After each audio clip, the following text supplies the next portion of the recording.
I get frustration from a certain perspective. The iPhone 16 Pro Max looks the same as the iPhone 15 Pro Max, but after spending a week or so with Apple's newest iOS phone, I can assure you that there are significant and noticeable differences, including some that will forever change the way you use an iPhone.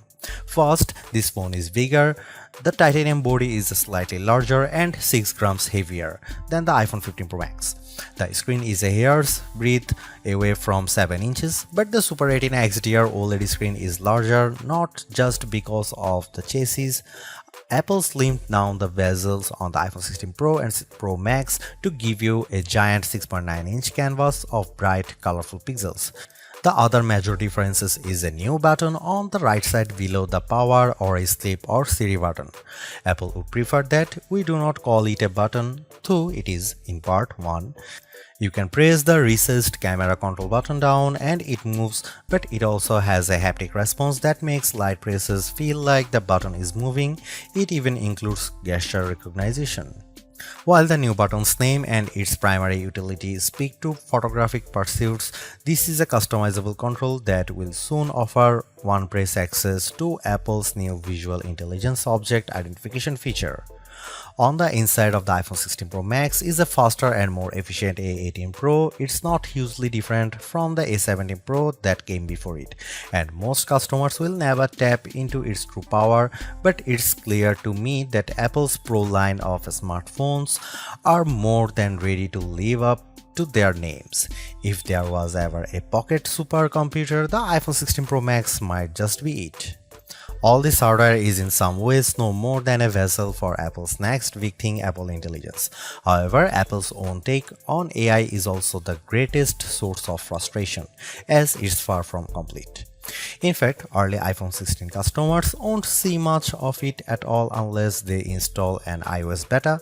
Features like writing tools, a prettier and somewhat smarter Siri, summaries of long emails, and Photos updates such as creating your own memories based on a prompt should show up soon after the iPhone 16 Pro Max starts shipping, but other features are essentially to come.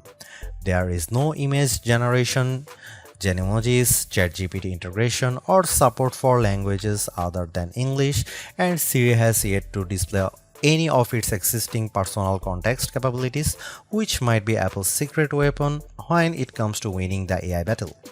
Siri with Apple Intelligence will eventually be able to use what it knows about you from all your information on the phone to better help you get answers and get things done. All of this might show up this year or it might be next year, and that fact puts a little damper on my iPhone 16 Pro Max enthusiasm.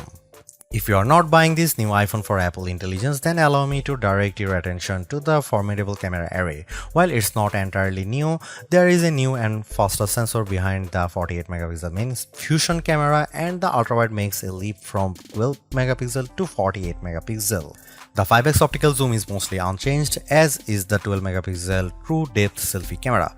There are, however, myriad new imaging and even audio tricks that I'm certain every iPhone 16 Pro Max owners will love.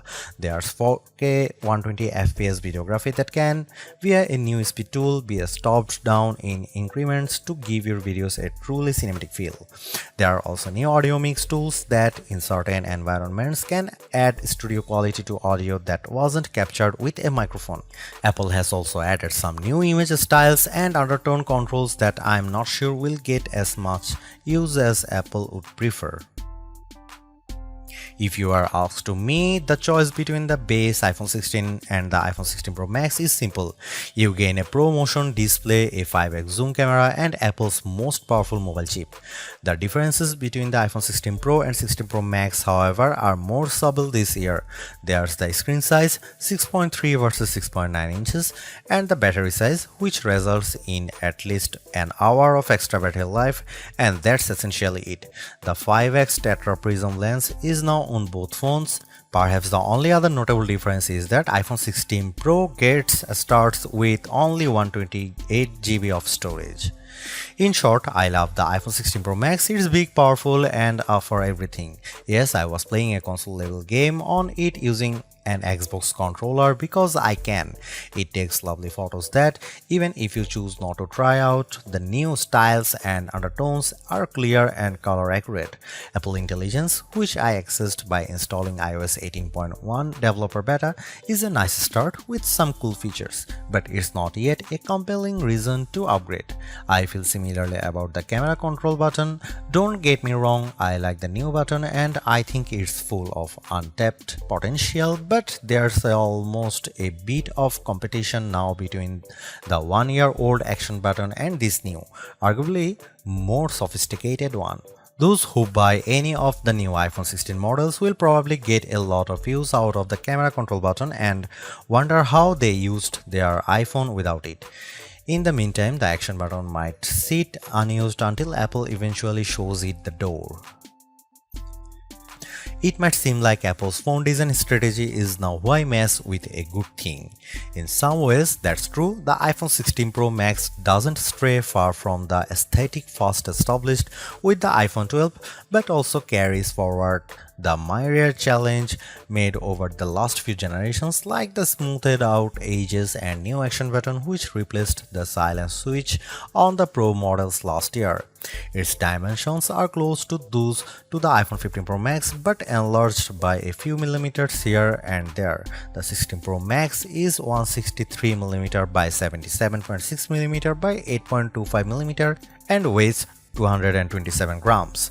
That's 6 grams heavier, 3.1mm taller, and 0.9mm wider than the iPhone 15 Pro Max. If you are comfortable holding and using the iPhone 15 Pro Max, I suspect you will have no trouble with the iPhone 16 Pro Max. I can't say the new phone felt substantially larger in my hand, but I do notice the difference in screen size. The bottom edge features microphone and speaker perforations, along with a USB-C port that, with the right cable, can support Thunderbolt 4 data transfer speeds. There's also a speaker slot along the very top edge of the display. Together with the bottom edge speaker, this phone can produce undistorted room-filling sound. Highs are sharp, mids are strong, and bass is good for the device size. Button placement is mostly identical to last year, with the volume buttons and action button on one side and the larger power or sleep or Siri button on other side. They are joined, however, by a new button, camera control, roughly the same size as the power button. The camera control button is a multi-purpose control that can recognize physical presses and lighter presses to enable haptic response and gestures. It offers instant access to the camera and with those other presses and gestures to various virtual millimeter lenses and camera settings. The materials and build quality are once again excellent. Apple used grade 5 titanium on the body over a graphite-clad aluminum substructure. Apple has also upgraded its ceramic shield, which may make it less susceptible to cracks and scratches, although I was quite careful with my 1TB desert titanium test unit, so I can't say for certain if this is the case. Okay, I did get it wet, purposely running the IP68 rated iPhone 16 Pro Max under a garden sprinkler. It was fun to watch the screen activating as it was touched by 1,000 tiny fingers when it was just water droplets, but the phone was otherwise unmoved and unharmed by the deluge. Sometimes I wonder how Apple might say its next screen technology. Will it add duper to it so it becomes super duper Retina XDR display? I mean, it may have boxed itself into a corner, but Apple skirted the issue this year by leaving its iPhone display technology pretty much untouched. This is a giant screen, 6.9 inches, achieved through a combination of a slightly larger chassis and pleasingly thinner bezel. There are more pixels than last year. The iPhone 16 Pro Max screen is 2868 by 1320, while the iPhone 15 Pro Max is 2796 by 1290. There's more pixels but not a higher density. This is still 460 ppi and so falls behind the Samsung Galaxy S24 Ultra's QHD Plus display, at least on the ppi front. Apple also didn't mess with the dynamic island, which remains a useful and fungible information peel in the upper portion of the screen. It houses Face ID, depth sensors, and a 12 megapixel true depth camera. The camera takes excellent selfies and is my go-to for biometric unlocking. While the display's core specs haven't changed, they are worth noting. It's a white color gamut screen that supports HDR. True Tone always on display means you can see a less saturated version of your lock screen without unlocking the phone. 2000 nits of peak brightness outdoors and Pro Motion. Speaking of which, everything I did on the iPhone 16 Pro Max looked fantastic. I don't even notice the dynamic island when it's inside one of my games, and streaming videos via the likes of Netflix tends to crop out the cutout. I know everyone wants to talk about Apple Intelligence, but it's the changes to the core iOS 18 platform that will have the biggest impact on your iPhone 16 Pro Max day-to-day use. Photos, for instance, has gotten a huge overhaul, and one that I'm not entirely sure makes it better. It's a situation of who moved my cheese, as many of your core features may have shifted or been replaced. The Photos app now defaults to search and collections, which might throw people who are expecting to see their photo library. Still, if they get used to using search for some natural language queries that yield useful image results, they might be pleasantly surprised. The iOS interface is now more customizable, and if you want, you can leave spaces in your app grids. You still can't place an app icon in space that, say, straddles two spaces in the invisible grid, but I think people will appreciate this new level of flexibility. Apple seems a bit obsessed with summarization. Summaries exist in writing tools and in the new Safari, which has a slightly hidden highlights feature. Look for a tiny hamburger menu on the left side of the address bar. You can use that to turn it on, and it will take, for example, a lengthy New Yorker article about Ronald Reagan and condense the thousands of words into a paragraph summary. Impressive. So, I worry that such a boil down might leave out important nonsense. There's even a new passwords app that consolidates and surfaces all the password feature Apple has previously hidden in features like keychain. Now you have an easy to access app to manage sometimes confusing password and security word.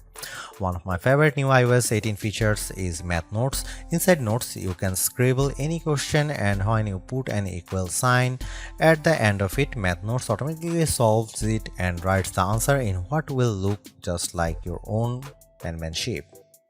It's a smart bit of machine learning. None of this is as sexy as Apple Intelligence, but this and the myriad of other changes coming with iOS 18 might be more readily practical than what you can currently do with Apple's AI efforts. Apple's 13-year-old digital assistant has burst out of its floating bubble, and now when you summon it, takes over the whole screen. I switched between calling Siri by name and using a long press on the power button to call it, and each time the entire screen was encased in a beautiful multicolor glow. The display almost appears to flash when you press that button, and when you make your request, the screen pulses in response. Siri really seems more alive than ever. This, too, might be the most exciting part of the update. Apple Intelligence features that give Siri access to information about you on the phone to make its responses more contextually relevant are not here yet, nor are app insights that might help dig into applications to enable features and actions. Instead, we get a Siri that is somewhat better at handling the ahs and ums that sometimes happens when you are trying to craft a Siri prompt. I found that Siri can understand some confused talk, although if you are nearly incoherent, Siri will be lost too. Siri did well on some question and was effective at opening the FaceTime camera when I said I wanted to take a selfie. It also did well when I asked how I could share my Wi-Fi password, returning a concise step-by-step guide. One other nice Siri update is the text to Siri. All it takes is 3 taps on the bottom of the screen to open a Siri window in which you can type in your prompt. It's a nice, discreet way of getting the answer or help you need. Writing tools, which you can find when you type text in notes, emails, or messages, offers to make your writing better in a variety of ways.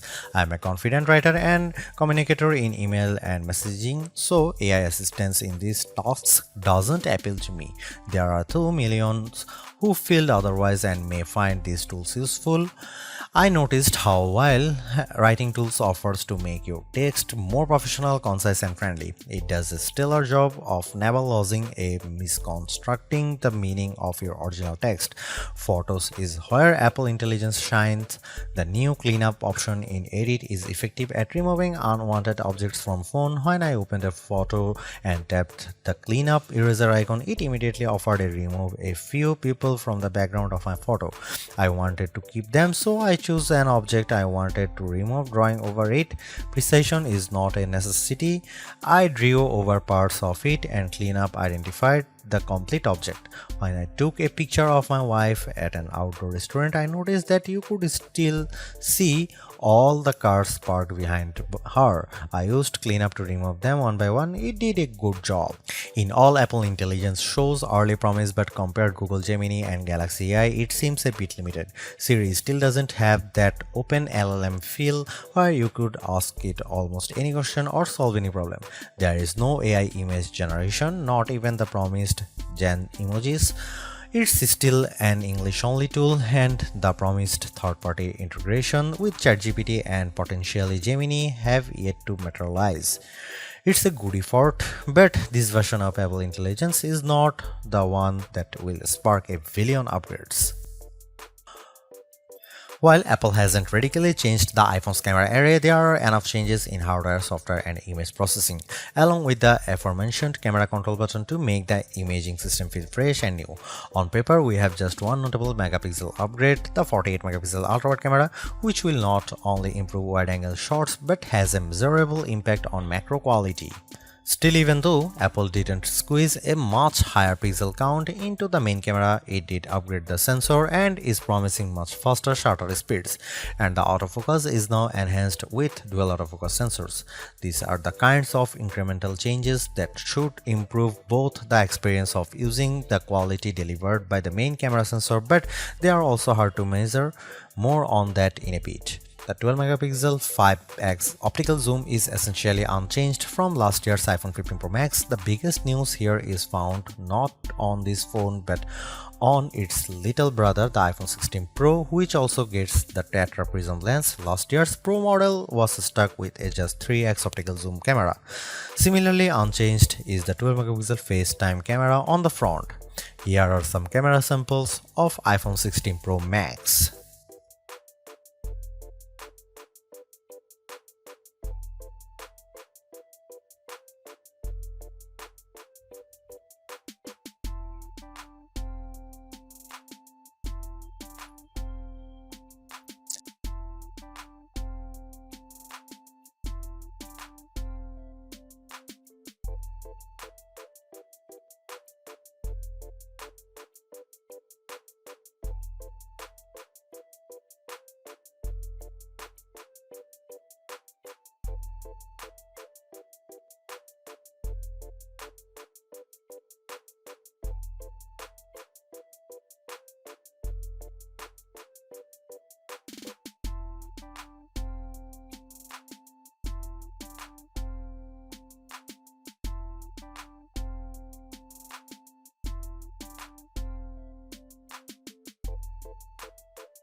By every metric, the iPhone 16 Pro Max's new A18 Pro SoC is a beast.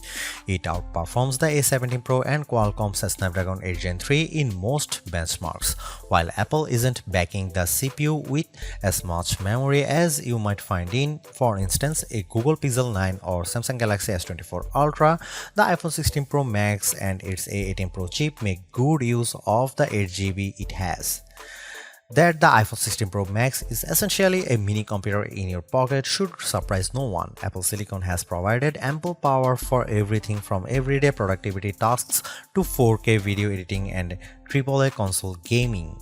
The A18 Pro is no different, but in this case, we have an even larger canvas on which to enjoy its benefits.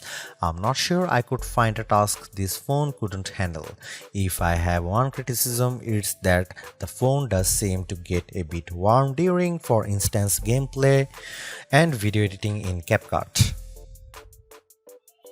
I don't know if this is the graphite covered aluminum substructure more efficiently delivering heat from the chip to the body or the phone overworking. The good news is that this does not adversely impact performance or battery life. Call quality was good, and I am pleased to see that this is now a future-leaning platform with Wi-Fi 7 support. There's also Bluetooth 5.3 support and second-generation ultra-wideband. It helps in my Find My app, which I used when I purposely misplaced my new AirPods 4. In the US, the iPhone is now eSIM only, which I like, although some people miss the physical SIM card. I appreciate the ease of switching eSIMs from one phone to other and how easily the iPhone 16 Pro Max lets you switch between multiple eSIM numbers on the iPhone 16. The iPhone 16 Pro Max have everything we have come to expect in a year-over-year upgrade even without Apple Intelligence. The 6.9-inch iPhone 16 Pro Max have a slew of upgrades including a good battery life, outstanding photo and video chops and iOS 18. The iPhone 16 Pro Max are excellent phones worthy of a spot in your pocket if you can afford them.